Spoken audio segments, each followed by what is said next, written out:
Our oceans are littered in trash, and it's unfortunate that it's taken this human tragedy to highlight it. For aviation, 2014 was scarred by the disappearance of 2 planes over open water. The hunt for AirAsia Flight 8501 in the Java Sea and Malaysia Air Flight 370 in the Indian Ocean has given the world a good look at the trash conditions of our oceans. During the search for any sign of the aircraft, objects floating in the water turned out to be junk, discarded nets and old buoys, among a myriad of items. These are all examples of the kind of plastic pollution that we find out in our oceans. Anna Cummins is the executive director of Five Gyres Institute.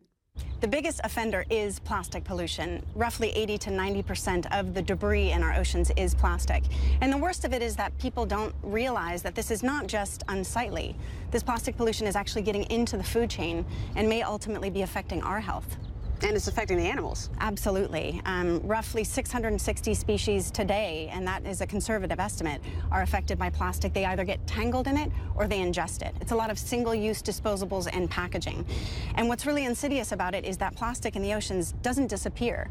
It acts like a sponge for contaminants. In the Pacific Ocean alone, NOAA says massive patches of garbage swirl about between California and Hawaii. There are international laws that prohibit dumping plastics in the ocean. The problem is enforcement. Countries need to do a better job of cracking down on pollution. And then there's another issue. The vast ocean waters are just very difficult to police. All over the world, people are realizing that we just cannot afford the convenience of single-use plastics, and companies need to start taking responsibility for what happens to their products after they leave the consumer's hand. As for the AirAsia jet and MH370, what impact will they have on these bodies of water?